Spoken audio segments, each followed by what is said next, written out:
La Zona Cero. Es momento para nuestros monográficos Zona Cero con Carlos Canales, Jesús Callejo, que están hechos unos auténticos viajeros del misterio. Sí, señor. ¿Qué tal, Carlos? ¿Cómo te encuentras? Hola, muy bien. ¿Estás con tu cruz de Caravaca? Sí, aquí la tengo. Estás adelante. Absolutamente protegido. Es verdad. Muy bien, muy bien. ¿Qué tal, Jesús Callejo? Buenas noches. Muy buenas noches. Hombre, tú vienes aquí con un par de luces populares, ¿eh? Y dos cruces de Caravaca, por si acaso. Tú vienes con dos, eres muy ambicioso, Jesús. Bueno, ya sabes, por si acaso falla una, ¿no? Siempre hay que conocer el mecanismo de las dos. ¿A mayor número de cruces, mayor protección o...? No. Realmente pero pesan no. más. Bueno, pues hay 5 lugares santos en el mundo, por lo menos en el mundo cristiano. Uno de ellos, por supuesto, es Roma, otro Jerusalén, otro Santiago de Compostela, otro San Toribio de Líbana, Santo Toribio de Líbana, y el quinto es el lugar que nos ocupa en esta noche. Es nada más y nada menos que Caravaca de la Cruz. Es curioso, Jesús, Carlos, que de los 5 lugares santos, 3 sean españoles, ¿no? Sí, lo estábamos hablando, es verdad, antes del programa, y es cierto. La verdad es que, bueno, pues presupone pura y simplemente lo que todo el mundo sabe, es decir, que dentro de lo que es la historia de la religión católica en el mundo, España fue muy en concreto influyente, en Europa, no es que fuera influyente, es que es decisiva. Es decir, es que la participación de España, sobre todo en un periodo concreto que empieza más o menos en el siglo XIII y acaba, digamos, que en el XVII, no es que sea decisiva, es que marca absolutamente el destino de la Iglesia Católica, y sobre todo algo que a veces no se tiene en cuenta, y es que, para bien o para mal, es España y Portugal quien hace universal. Y eso no se suele considerar. Por encima de Francia, fíjate. Infinitamente. Es decir, el catolicismo es hoy en día es que el catolicismo es hoy en día lo que es porque es una religión universal. A veces se le olvida a la gente que, aunque el cristianismo era una de las grandes religiones ya en el siglo XV, no era una religión universal, era la religión de una esquinita de Eurasia, y en concreto la variante católica, donde había, bueno, pues una panda de bárbaros que en un tiempo, en unos lugares donde hacía frío y llovía mucho, en una esquinita ahí del continente eurasiático, pues tenían una variante de la religión cristiana.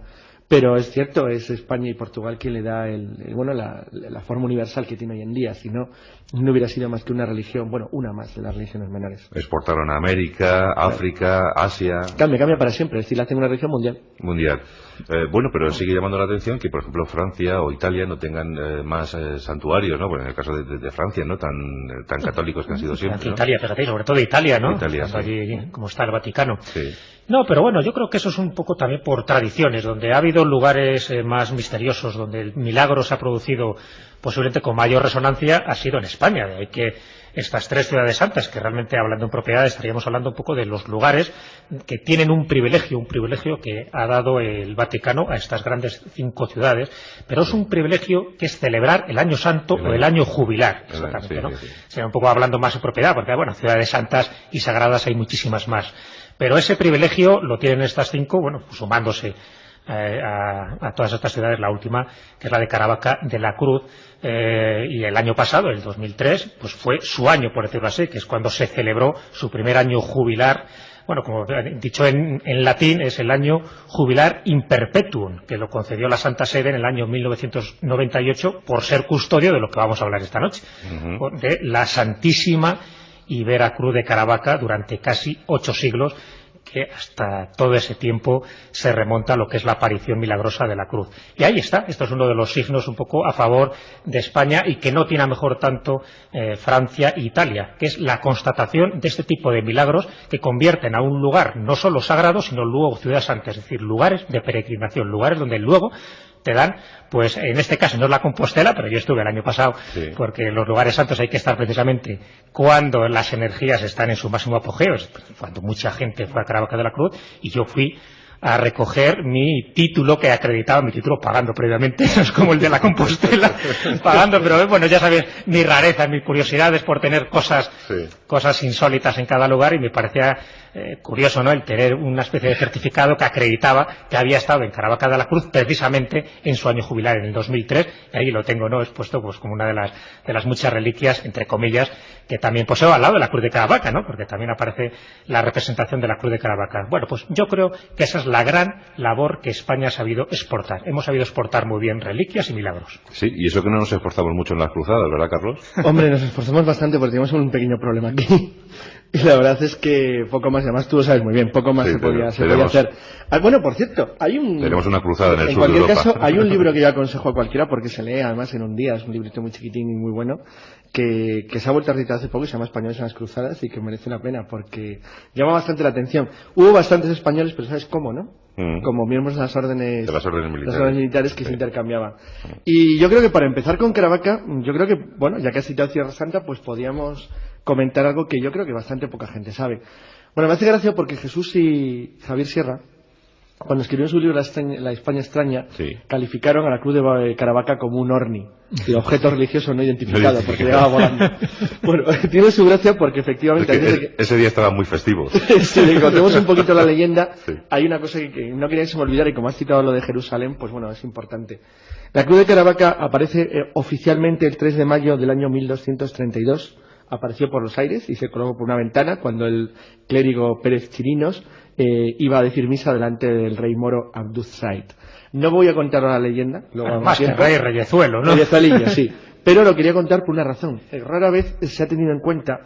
Fijaros que estamos hablando de un enclave que es uno de los 5 importantes dentro de la cristiandad católica occidental, que además de eso es un lugar misterioso y extraño por miles de razones, que como luego veremos tiene un pasado templario muy interesante y luego santiaguista, pero hay una cosa que casi nadie sabe, a ver si lo sabe Jesús, y es que el 3 de mayo de 1232, cuando aparece la cruz de Caravaca, cuando surge por primera vez, es el día que Federico II Hohenstaufen conquista por última vez para la cristiandad Jerusalén.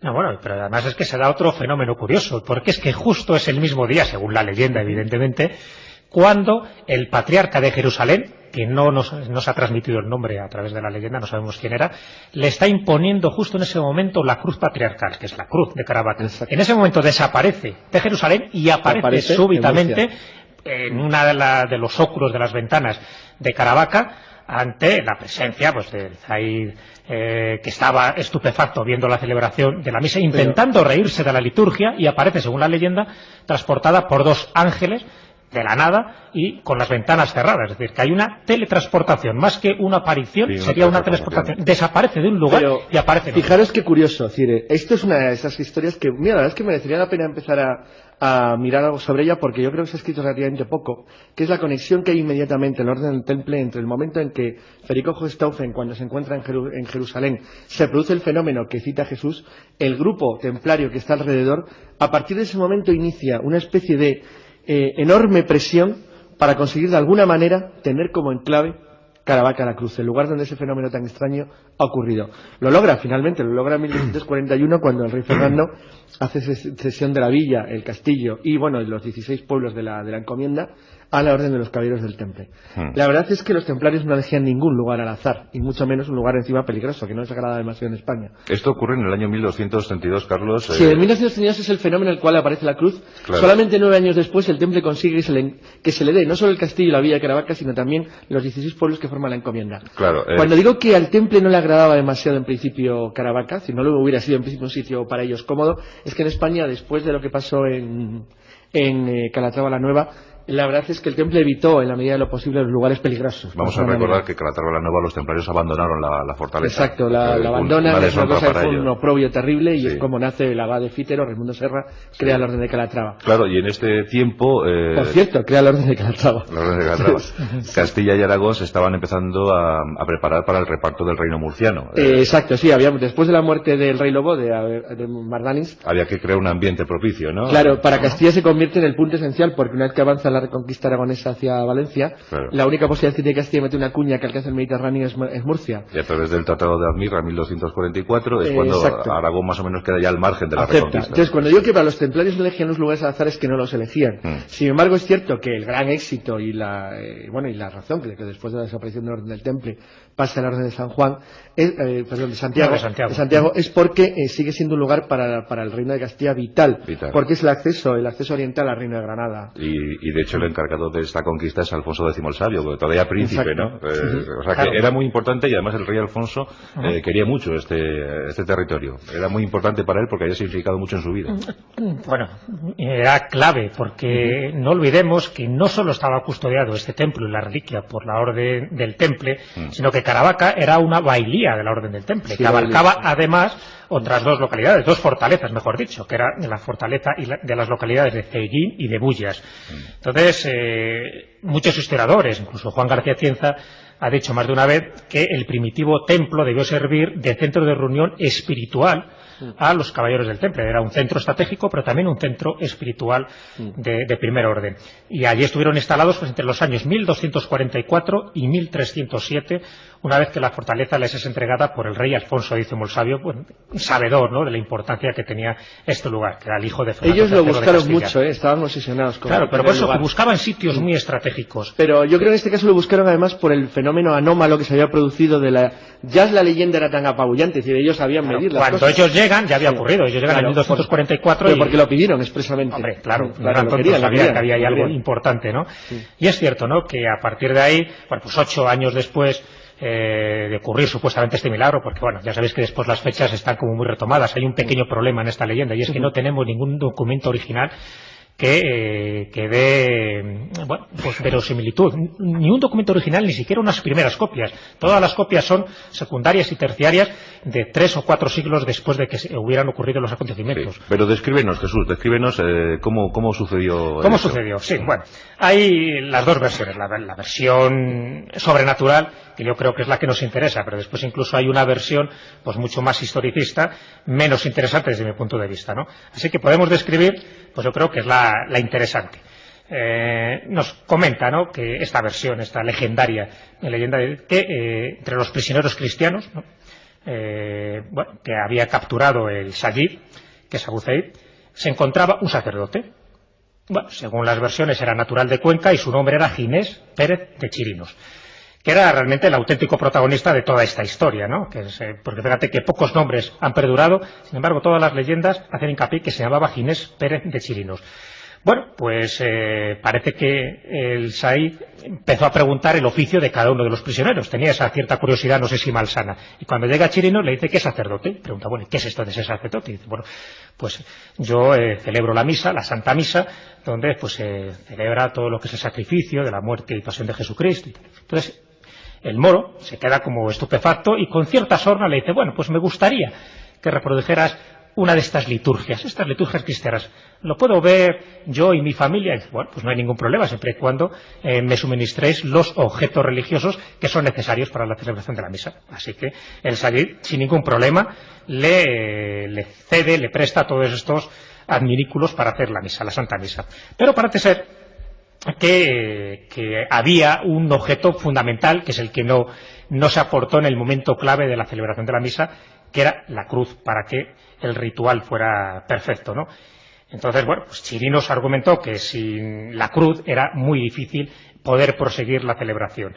Y justo en ese momento es cuando cuenta la leyenda que aparecen 2 ángeles portando esta cruz patriarcal, que es la que tiene el doble escabel, y aparece por una ventana, que también dicen las leyendas, que estaba totalmente cerrada. Claro, el Said quedó estupefacto, para que se hincó de rodillas, empezó a rezar dentro de lo que era su religión antigua, y al ver el portentoso milagro no le quedó más remedio que convertirse, como dice la leyenda, al cristianismo. Pero no solo él, sino también sus ministros, sino toda su familia y toda su corte, ¿no?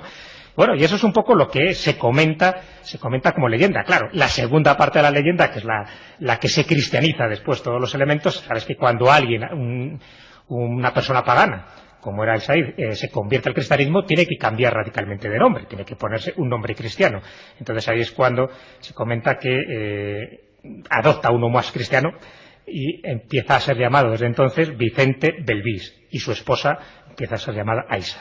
Bueno, pues esto hasta ahí es donde dice la leyenda, y 8 años después es pues cuando ya cae definitivamente toda esa plaza, ¿no?, en manos de los cristianos, y parece que la leyenda, o por lo menos el milagro, fue un detonante para que la reconquista fuera mucho más rápida. Ahí es en la clave del asunto. Sí, ya sabía yo que esa es la conclusión final. Bueno, lo que pasa es que luego además la Veracruz... Es que en los años previos a la reconquista de una plaza o de un territorio siempre ocurrió un milagro. Sí, además ya siempre, sabéis. bueno, uno de los clásicos del Madrid.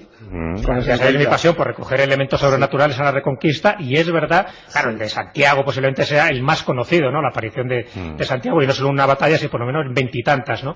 Pero es verdad que siempre hay una intencionalidad política detrás de estos acontecimientos religiosos sobrenaturales. Por eso siempre indico de que se cristianiza posteriormente muchos de los elementos sobrenaturales. Yo estoy convencido que la gran mayoría sí ocurrió algo extraño, algo que no pudieron constatar, por lo menos científicamente, que se utilizó convenientemente. Pero no se utiliza convenientemente, y más en una época de creencias, de reliquias y de pasiones y fervores religiosos. Claro, pero sabéis que lo que le da la fama absoluta al final de la Edad Media a Caravaca es que, bueno, además todos los fenómenos de Caravaca están relacionados con la teleportación, es decir, en cierto modo.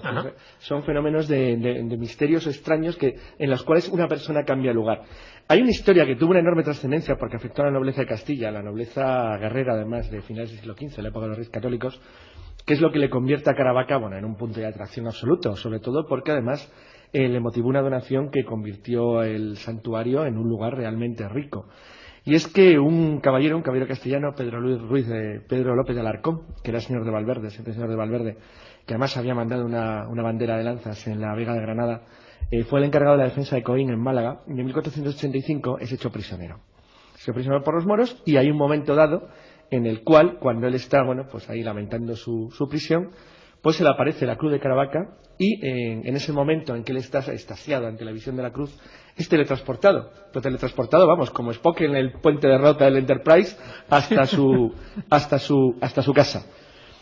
Bueno, impresionado él y su familia, obviamente, por el fenómeno tan extraño que había sido protagonista, pues decidió hacer una donación de 150.000 maravedíes para sacar cautivos de los moros, con los cuales, es decir, el santuario, es decir, donde se custodiaba la cruz de Caravaca, al mismo tiempo fue el encargado de hacer un buen uso de ese dinero para poder liberar cautivos de los moros, de la misma manera que la Veracruz, que la cruz se le había aparecido y había permitido que él fuera salvado del cautiverio musulmán.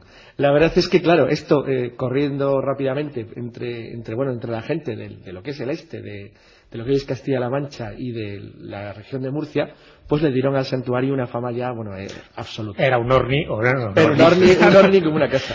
A ver, ¿y qué facultades, qué protecciones entrega esa cruz de Caravaca? ¿Te parece poco? Ya he dicho que ni el Enterprise, vamos. Sí, la verdad es que no sé si para bien o para mal, y con consentimiento o no de la curia eclesiástica, al final la cruz de Caravaca ha trascendido los límites espirituales y se ha convertido en un objeto religioso, ¿no? Un objeto esotérico, un objeto talismánico. Y ya no digo esotéricos para bien o para mal, porque al final se ha difundido muchísimo más su culto de lo que tendría que haber sido una cruz normal y corriente, como una cruz templaria, por ejemplo, una tau, una cruz griega, una cruz latina. No, la cruz de Caravaca yo creo que ha rebasado todos estos límites y al final ha aparecido pues en muchos de los grimorios, estos manuales de magia medieval, pues como elemento protector para casi cualquier enfermedad. De hecho, en uno de estos grimorios, que se llama el Tesoro de Oraciones, se decía que era de suma eficacia para aplacar toda clase de dolencias y para librarse de hechizos y encantamientos. Y ahora, si vas a cualquier tienda de estas medio brujeril, pues te encontrarás a la cruz de Caravaca casi dentro de las estanterías como principal obsequio para los enamorados, porque también dice que una de las cosas que propicia es el enamoramiento de aquella persona al que tú se la entregas, ¿no? Bueno, pues a nivel esotérico, por hacer un pequeño resumen, se usa generalmente como talismán, y sobre todo para la protección contra el mal de ojo, como no, casi todo es para el mal de ojo. Claro. Actúa también contra los animales ponzoñosos, las mordeduras de serpiente, contra la rabia de los perros, etcétera. Y también, a un nivel mágico general, si llevas contigo la cruz de Caravaca, que es importante, eso siempre, el contacto con la piel, pues te elimina supuestas malas energías que te puedan mandar o incluso que puedas contagiarte con aquellas personas que sabes que tienen bajas vibraciones. Bueno, pues es que te crea una especie de halo protector esa cruz de Caravaca. Sea cierto o no sea cierto, desde luego es una de las cruces más vendidas y de los talismanes más requeridos. Quería contar una cosa directamente relacionada con lo que ha dicho Jesús, pero para unirlo diré a otra parte que no está exactamente relacionada con lo que es la religión como tal, sino con las leyendas que existen en la zona del campo de Caravaca, es decir, en las cercanías del lugar donde se levanta todavía hoy el castillo y donde se levanta todavía la ciudad. Y es que Caravaca de la Cruz es una de las zonas españolas en las que se da un fenómeno que Jesús conoce fenomenalmente bien, de luces populares, muy similares a los Spunkies de Escocia o a los Will on the Wisp. Sí, sobre todo se da en el conjuratorio, que, está afuera del son santuario. luces que se ven justo, se verían justo por detrás, sí. Pero que además que la creencia popular las asocia en Caravaca, curiosamente, a las buenas cosechas, cada vez que aparecen. Entonces eso hay, la relación con los Will of the Wisp del norte de Europa ahí es muy cercana. Es decir, existe también un fenómeno de eso, de luces populares errantes, pero enfocadas en este caso a un punto en concreto, es decir, que es la característica esencial de la luz popular, es decir, que pueda ser vista por mucha gente de origen o de lugar diferente, no tiene por ser del propio pueblo, y siempre en las mismas zonas. Eso es fascinante porque hace aún mucho más interesante el por qué casualmente la creencia popular enfoca una determinada serie de milagros o de hechos inusuales a un punto en concreto y no al pueblo de al lado o uno más cercano. Y la verdad es que cuando eso se da, normalmente suele ser de carácter reiterativo, aparece cada cierto tiempo. Es como una especie de programación. Bueno, pues sea como fuere, es uno de los lugares santos del orbe católico, y yo creo que una visita siempre merece la pena a este lugar entrañable de Murcia, ¿no? Vamos a pasar un buen día. Yo creo que sí, y además solo con una pequeña salvedad, si me permites, es decir, que la reliquia, el Lignum Crucis, que ahora mismo se custodia, no es la auténtica. La auténtica parece que fue robada en el año 1934, si es que la auténtica era esa, y desde el año 1934, cuando desapareció, incluso hubo una investigación policial digna de una novela de Simenón, pues al final desaparece todo rastro, y es unos años después cuando la Santa Sede, Roma, sustituye la reliquia original por dos astillas procedentes del Lignum Crucis que se encuentra ahora mismo en Roma. Bueno, pues ese es el que actualmente se está venerando. Bueno, pues os voy a regalar estas cruces de Caravaca. Toma esta para ti, Carlos, esta para ti, Jesús, para que os protejan de los hechizos de este año, ¿eh? Pues ya tengo 3.